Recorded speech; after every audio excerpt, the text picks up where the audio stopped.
Le président de la République, Alassane Ouattara, lance une opération de planting d'arbres. C'était ce matin au jardin botanique de Bingerville. On s'intéressera dans cette édition aux désagréments causés par ces pluies diluviennes qui se sont abattues hier sur le district d'Abidjan. Au Burundi, l'opposition appelle au boycott de la présidentielle. Le médiateur de l'ONU, quant à lui, rend le tablier. Bonsoir à tous et merci de vous informer sur RTI2. Le président de la République, Alassane Ouattara, a lancé ce matin au jardin botanique de Bingerville une opération de planting d'arbres. C'était en présence du Premier ministre Daniel Kablan-Duncan. L'opération a pour thème « Je plante un arbre pour une Côte d'Ivoire plus verte ». En y participant, Alassane Ouattara affiche ainsi la volonté de la Côte d'Ivoire d'émerger également au plan environnemental. De 16 millions d'hectares au début du siècle dernier, la forêt dense humide ivoirienne est estimée aujourd'hui à environ 2 millions d'hectares. L'opération lancée ce matin revêt donc une importance capitale. On écoute le président de la République. La déforestation est très grave pour notre pays, pour la population, pour l'environnement. Et le fait que nous soyons réunis aujourd'hui pour lancer cette opération est quelque chose de très utile pour tous nos concitoyens. Donc je voudrais inviter tous nos concitoyens, toute la population vivant en Côte d'Ivoire à participer de manière pleine et entière à cette opération qui permettra dans quelques années d'avoir une Côte d'Ivoire plus verte. Donc j'ai planté un arbre aujourd'hui pour une Côte d'Ivoire plus verte pour le futur. En bref, on note à Yamoussoukro l'ouverture aujourd'hui de la 39e session du Conseil des ministres de l'OHADA. Au menu de la rencontre, l'élaboration d'un prototype commun de registre de commerce aux 17 pays membres de l'organisation. Créée en 1993, l'Organisation pour l'harmonisation en Afrique du droit des affaires OHADA est un organisme intergouvernemental à but juridique. Du droit des affaires au droit international humanitaire, il n'y a qu'un pas. Alors on évoque à présent ce concours de plaidoirie en droit international.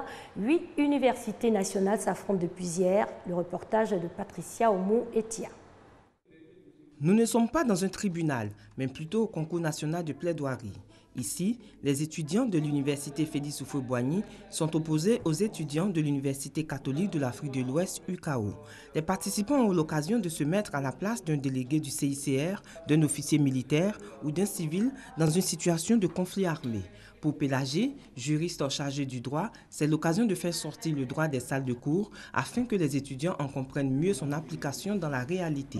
Il s'agit d'un concours qui est organisé à l'intention des étudiants, principalement des étudiants juristes, et sont habilités à concourir les étudiants qui ont suivi au cours de leur cursus un cours en droit international humanitaire. Le vainqueur de ce concours va représenter la Côte d'Ivoire au concours régional francophone de plaidoirie en droit international humanitaire qui va réunir différentes universités d'Afrique francophone.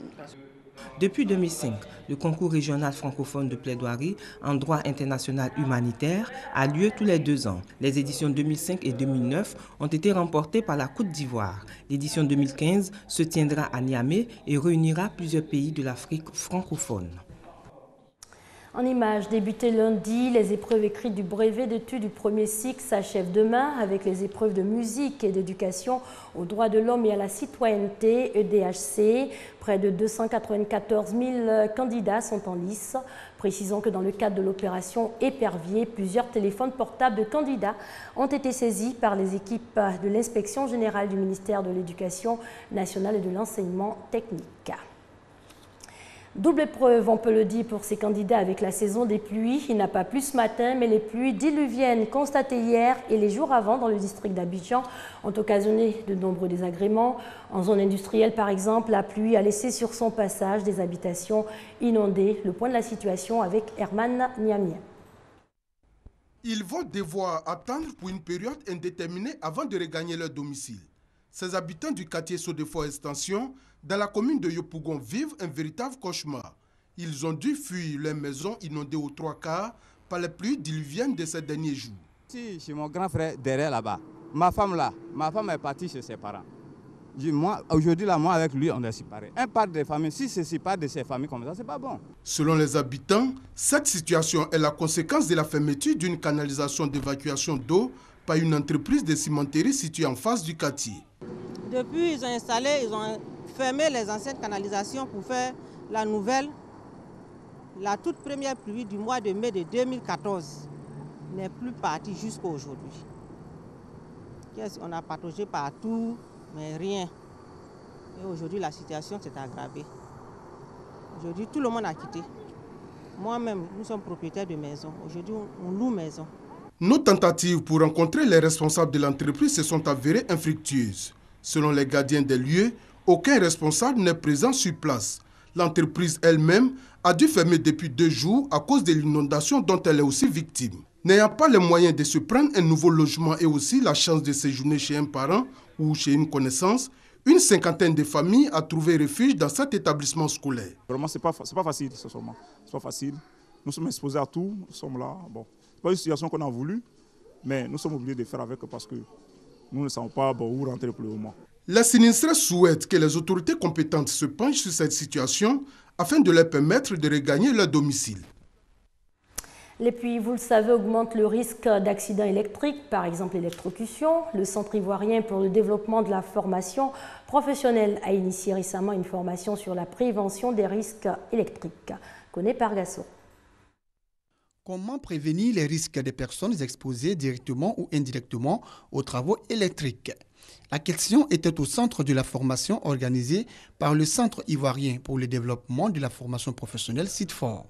Pour le directeur du CIDFOR, cette formation de renforcement des capacités des professeurs du génie électrique vise à réduire les accidents liés aux interventions sur des postes électriques et dans les entreprises. Il faut que la sécurité électrique soit au programme. Je voudrais que ce soit ainsi dans notre système à la formation professionnelle. Qu'on ne jette pas l'anathème sur les autres.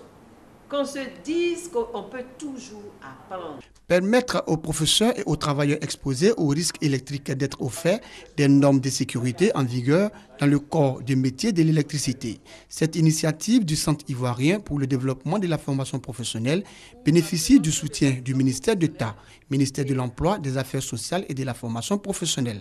Le CIDFOR entend former d'ici à la fin du mois d'octobre la totalité des enseignants de la filière génie électrique sur toute l'étendue du territoire national. Et puisque nous parlions d'électricité, restons dans le domaine. La compagnie ivoirienne d'électricité informe les populations que suite à un défaut sur la ligne 225 kW reliant le poste de Buyo à celui de Mans, la fourniture de l'électricité a été interrompue dans le district des Montagnes le 9 juin 2015 à 12h26. Les premières actions ont permis de reprendre l'alimentation en électricité dans les villes de Mans.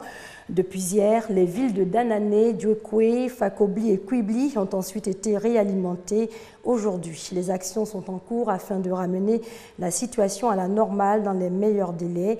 La compagnie ivoirienne d'électricité présente ses excuses à la population pour les désagréments causés par ces perturbations. Direction à présent la commune d'Abobo où un hommage a été rendu aux veuves et femmes victimes de la crise post-électorale. Une cérémonie organisée par l'ONG Femmes Battantes. Serge Coléa. Les veuves de la crise post-électorale et les femmes victimes étaient à l'honneur au centre social d'Abobo.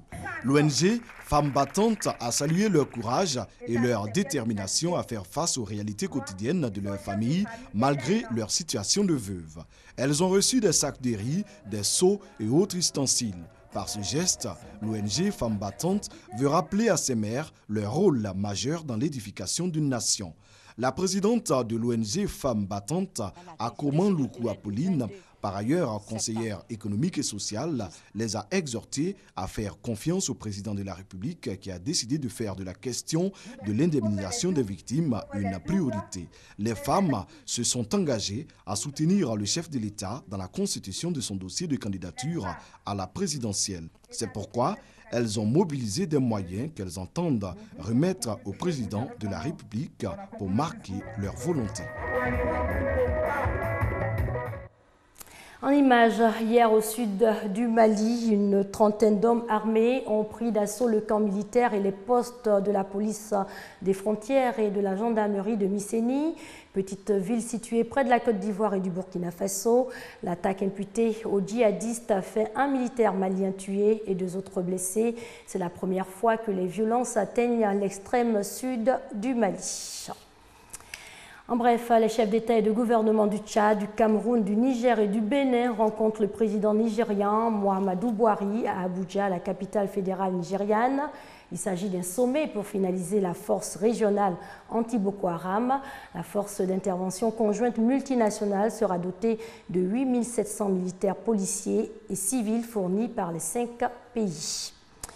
Au Burundi, après confirmation hier par décret présidentiel des dates des élections, l'opposition appelle au boycott de l'élection présidentielle fixée au 15 juillet. Et on l'a appris ce matin, l'envoyé spécial de l'ONU, Saïd Djinnit, a décidé d'abandonner ses fonctions de médiateur.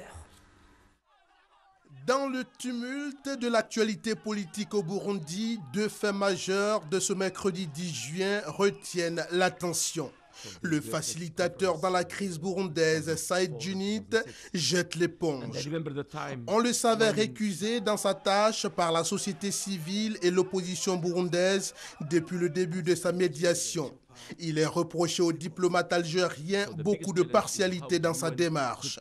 Pour les leaders de la campagne anti-troisième mandat du président Pierre Nkurunziza, Saïd Djinnit mènerait des consultations sans un agenda clair. La société civile burundaise, elle, aurait souhaité voir le représentant spécial de Ben Ki-moon s'attaquer à des questions telles la libération des manifestants arrêtés, l'annulation des mandats d'arrêt lancés, plutôt que de le voir s'intéresser aux conséquences de la répression des manifestations. Après toute cette vague de récusations, le diplomate algérien Saïd Djinnit a donc annoncé ce mercredi 10 juin avoir renoncé à son rôle de facilitateur dans la crise burundaise. En qualifiant de bonne nouvelle ce départ, l'opposition burundaise a aussi appelé ce même mercredi au boycott de l'élection présidentielle du 15 juillet prochain, estimant que l'instabilité politique ne permettait pas d'organiser ce scrutin dont la tenue a été reportée de 3 semaines par décret présidentiel. On n'a même pas l'espoir que les médias puissent fonctionner normalement. En calendrier, lorsqu'on ne voit même pas la présence, ou on ne sent même pas l'espoir qu'il y aura présence des observateurs neutres. En calendrier, lorsqu'on voit que décidément, il n'y a rien qui est fait allant dans le sens d'apaiser les esprits. Les élections législatives déjà reportées une première fois auront lieu le 29 juin selon la présidence burundaise qui ajoute dans le même temps que le débat sur la candidature de Pierre Nkurunziza était clos. À quoi s'attendre dans l'évolution de la crise burundaise dans les semaines et mois à venir? La question reste posée.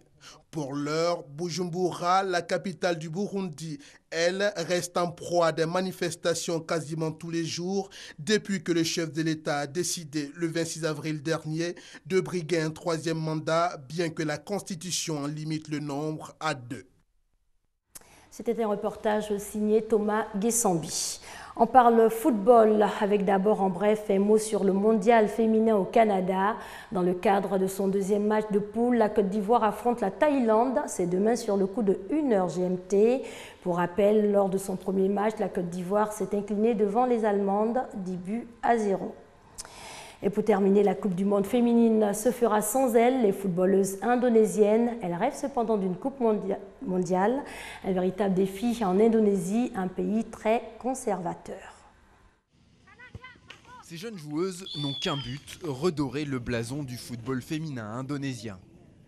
Mais la partie est loin d'être gagnée dans un pays à majorité musulmane où le foot est considéré comme un sport d'hommes.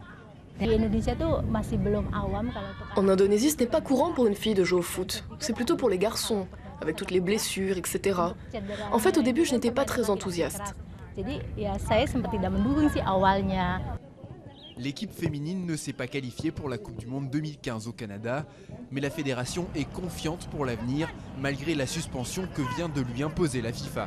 Avec 250 millions d'habitants, l'Indonésie dispose d'un vaste réservoir de joueuses. L'Indonésie a le potentiel pour développer le football féminin. Je pense parce que nous avons beaucoup d'habitants, mais aussi parce que le football en général et également le foot féminin sont très populaires dans une grande partie du pays.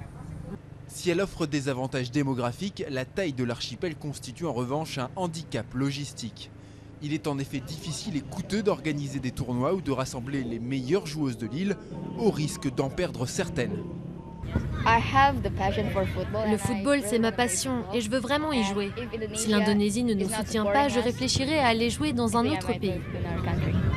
Le gouvernement indonésien a annoncé sa volonté de mettre en place une ligue féminine, peut-être l'occasion pour ces joueuses de vivre un jour de leur passion. Fin de cette édition supervisée par Michel Mambo. Excellente soirée sur les antennes de la RTI, la marque du service public.